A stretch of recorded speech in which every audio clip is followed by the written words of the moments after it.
Hello दोस्तों, आज की ब्रेकिंग न्यूज, बड़ी खबरें, मुख्य समाचार और ताजा तरीन हेडलाइंस के साथ मैं गोपाल मिश्रा हाजिर हूं लेकर आज का अखबार। सुन लिया, समझो, पढ़ लिया। दोस्तों, आज तारीख है 31 दिसंबर 2022 और दिन है शनिवार। आज की लेटेस्ट न्यूज अपडेट्स में हम जानेंगे पीएम मोदी की मां हीराबेन का हुआ निधन, अंतिम संस्कार के 2 घंटे बाद ही काम पर लौटे मोदी। रिलायंस ने लोटस चॉकलेट में 51% हिस्सेदारी खरीदी। भारत के star wicketkeeper Rishabh Pant car accident में बाल बाल बचे। उर्वशी रौतेला ने ऋषभ पंत के लिए की प्रार्थना और ऐसी तमाम बड़ी खबरों पर डालेंगे नजर। तो चलिए फटाफट शुरुआत करते हैं आज के रोचक तथ्य के साथ। एक्सरसाइज करने के कई लाभ हैं। अमेरिका के सीडीसी की रिपोर्ट के अनुसार एक्सरसाइज 6 तरह से शरीर पर असर डालती है। यह कार्डियो रेस्पिरेटरी सिस्टम को मजबूत कर गुड कोलेस्ट्रॉल को बढ़ाती है, शरीर में ट्राइग्लिसराइड यानी एक तरह का फैट की मात्रा कम करती है, बीपी घटाती है, ब्लड शुगर को बेहतर कर इंसुलिन के स्तर को सुधारती है। शोध के अनुसार सप्ताह में 50 मिनट तेज एक्सरसाइज करने से हृदय रोगों से मृत्यु का खतरा 50% तक कम हो जाता है। इसलिए नए साल पर एक्सरसाइज करने का रेजोल्यूशन जरूर लें।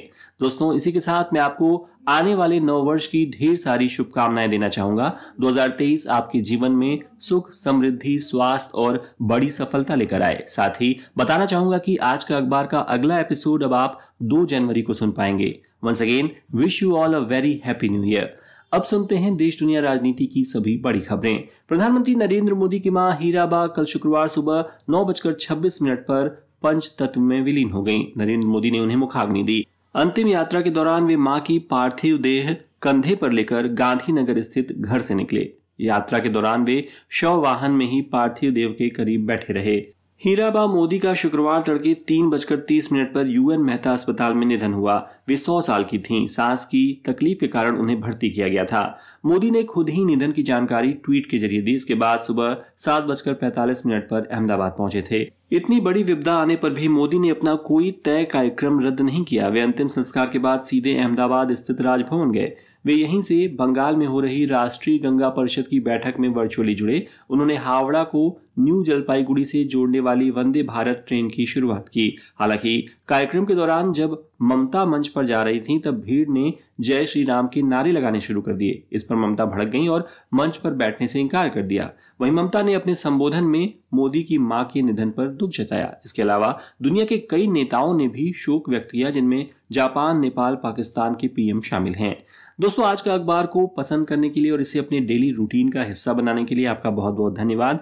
यदि आपने अभी तक इस चैनल को सब्सक्राइब नहीं किया है तो प्लीज सब्सक्राइब कर लें और इस वीडियो को लाइक भी कर दें। तो चलिए बढ़ते हैं अगली खबर की तरफ। दिल्ली के मुख्यमंत्री अरविंद केजरीवाल ने हरियाणा के लोगों को नए साल का तोहफा दिया है। आप सरकार अखिल भारतीय आयुर्विज्ञान संस्थान दिल्ली से एम्स झज्जर तक दिल्ली परिवहन निगम की बस सेवा शुरू करेगी। इसके साथ ही इस रूट पर यात्रा करने वाली महिलाओं को निःशुल्क सेवा डीटीसी की ओर से दी जाएगी। 4 महीने पहले कांग्रेस को अलविदा कह चुके जम्मू कश्मीर के पूर्व मुख्यमंत्री गुलाम नबी आजाद फिर से कांग्रेस पार्टी से जुड़ सकते हैं। इसकी कोशिशें की जा रही हैं। राहुल की भारत जोड़ो यात्रा के कश्मीर पहुंचने से पहले ऐसा होना संभव है।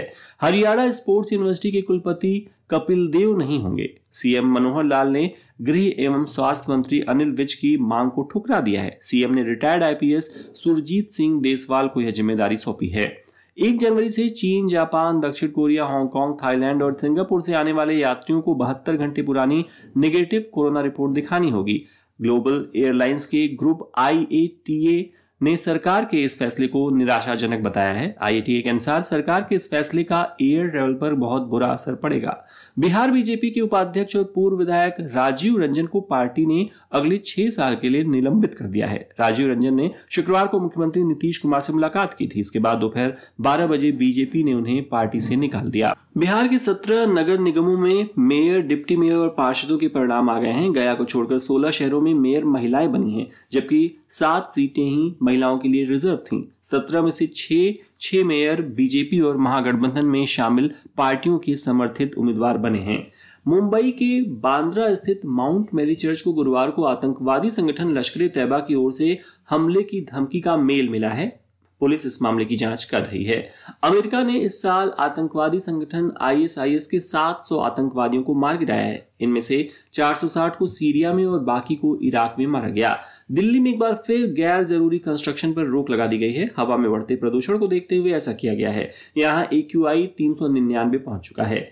म्यांमार की मिलिट्री कोर्ट ने लोकतंत्र समर्थक नेता आंग सान सू की सजा को 7 साल के लिए और बढ़ा दिया है। अब उनकी कुल सजा बढ़कर 33 साल हो गई है। कोर्ट ने सूकी को आरोपी ठहराते हुए कहा कि उन्होंने एक मंत्री के लिए हेलीकॉप्टर किराए पर लेने में नियमों का पालन नहीं किया था। अमेरिकी सेना ने गुरुवार को बताया कि 21 दिसंबर को साउथ चाइना सी पर रूटीन ऑपरेशन के दौरान एक चीनी फाइटर जेट अमेरिकी एयरफोर्स के विमान से टकराने से बाल बाल बचा। दोनों एयरक्राफ्ट के बीच सिर्फ 20 फुट की ही दूरी रह गई थी। उज्बेकिस्तान सरकार ने आरोप लगाया कि भारत में बना कफ सिरप देने की वजह से उसके देश में 18 बच्चों की मौत हुई है। उज्बेक हेल्थ मिनिस्ट्री ने बुधवार को कहा कि नोएडा के मेरियन बायोटेक में बना कफ सिरप DOK-1 मैक्स पीने से बच्चों की मृत्यु हुई है। WHO इसकी जांच पहले से ही कर रही है। चीन में कोरोना से हालात बेहद खराब हो चुके हैं। लंदन की global health intelligence company Airfinity ने कहा कि चीन में इन्फेक्शन से हर दिन 9000 से अधिक मौतें हो रही हैं। यह आंकड़ा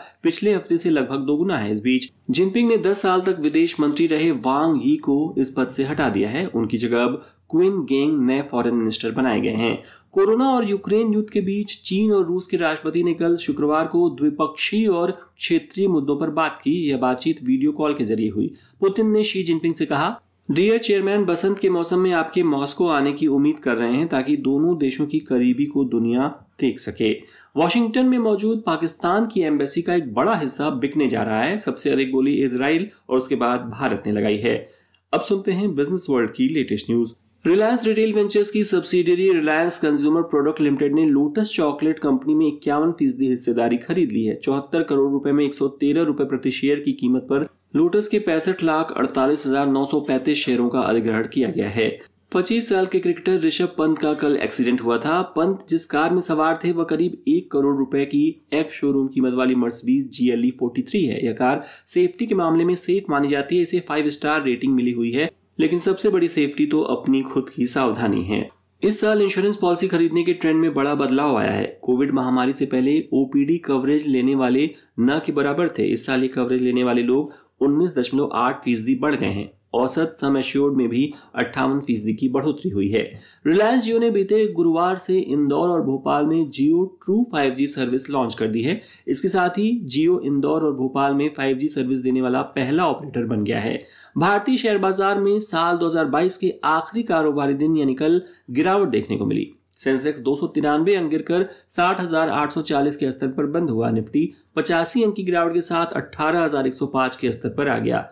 अब सुनते हैं खेल जगत के मुख्य समाचार। 25 साल के क्रिकेटर ऋषभ पंत कल शुक्रवार सुबह सड़क हादसे में बाल बाल बच गए। पुलिस के मुताबिक झपकी लगने से यह हादसा हुआ। उनकी मर्सिडीज अनियंत्रित होकर डिवाइडर से जा टकराई, जिसके बाद उसमें आग लग गई और कार पूरी तरह से जल गई। कार पलट भी गई थी। एक्सीडेंट के बाद पंत जलती हुई कार की खिड़की तोड़कर किसी तरह खुद बाहर निकले। लोग बचाने पहुंचे तो वह बोले, मैं ऋषभ पंत हूं। वह अकेले ही कार चला रहे थे। पंत को 5 जगहों पर चोटें आई हैं। इनमें माथा, दाहिने हाथ की कलाई, दाहिने पैर का घुटना, टखना और अंगूठा शामिल हैं। घुटने, टखने और कलाई की चोट अहम है क्योंकि इन जगहों का इस्तेमाल विकेट कीपिंग के लिए अहम है। ऐसे में उन्हें रिकवर होने में 1 साल तक का वक्त लग सकता है। सचिन, सहवाग समेत कई इंटरनेशनल खिलाड़ियों ने उनके जल्द स्वस्थ होने की कामना की है। ब्राजील के महान फुटबॉलर पेले का गुरुवार देर रात 82 साल की उम्र में निधन हो गया। उनकी बेटी कैली निस्मेंटो ने सोशल मीडिया पर इसकी जानकारी दी। पेले पेट के कैंसर से जूझ रहे थे। पेले के निधन के बाद ब्राजील सरकार ने 3 दिन का राष्ट्रीय शोक घोषित किया है।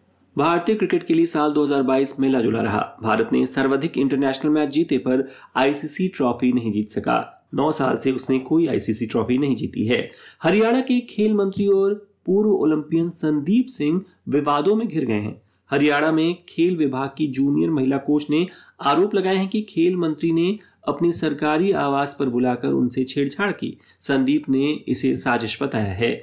पाकिस्तान न्यूजीलैंड टेस्ट सीरीज का पहला मुकाबला ड्रॉ हो गया है। इस ड्रॉ से वर्ल्ड टेस्ट चैंपियनशिप यानी WTC पॉइंट्स टेबल में बदलाव नहीं हुआ है। आखिरी दिन खराब रोशनी के कारण अंपायर्स ने ओवर खत्म होने से पहले ही मैच समाप्ति की घोषणा कर दी।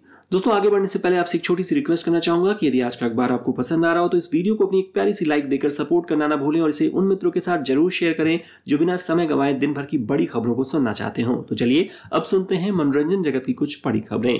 क्रिकेटर ऋषभ पंत के एक्सीडेंट की खबर के कुछ देर बाद ही उर्वशी रौतेला ने प्रार्थना करते हुए इंस्टाग्राम पर अपनी एक फोटो शेयर की। हालांकि कई लोग इस पर उन्हें बुरी तरह ट्रोल करने लगे। पीएम मोदी की मां के निधन पर कंगना रनौत, अक्षय कुमार, अनुपम खेर समेत कई बॉलीवुड सितारों ने शोक जताते हुए हीराबेन को याद कर श्रद्धांजलि दी है। एक्ट्रेस मलाइका अरोड़ा इन दिनों अपने OTT show moving in with Malaika को लेकर काफी चर्चा में है। उन्होंने बातों ही बातों में अपनी बहन अमृता अरोड़ा से बताया कि वे जल्द ही शादी करने वाली हैं। एक्ट्रेस तुनिशा की मां वनीता शर्मा ने शुक्रवार को कहा कि शीजान ने तुनिशा को थप्पड़ मारा था और कहा था कि जो करना हो कर लो। वो बोली कि शीजान बेटी से महंगे गिफ्ट मंगवाता था। 25-25 हजार के गिफ्ट तुनिशा ने उसे दिए। वहीं शीजान की बहन मेरी बेटी को दरगाह ले जाती थी। मेरी बेटी ने मुझको रोते हुए कहा था कि माँ मुझे यूज किया जा रहा है। और अब आज की रोचक खबर।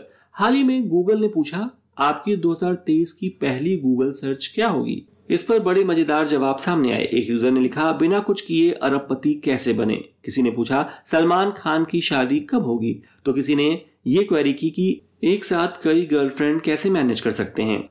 तो दोस्तों ये हो गई आज के प्रमुख समाचार पत्रों में छपी ताजा तरीन खबरें। अब समय है कल पूछे के प्रश्न का उत्तर देने का। कल मैंने पूछा था भारतीय सेना ने हाल ही में किस शहर में अपनी पहली 3D प्रिंटेड हाउस यूनिट का उद्घाटन किया है। सूरत, अहमदाबाद या गांधीनगर। सही जवाब है अहमदाबाद। जिन्होंने भी सही उत्तर दिया उन्हें बधाई। और अब आज का सवाल। दोस्तों ये साल का आखिरी सवाल है, इसलिए मैं इसे कुछ अलग बना रहा हूं।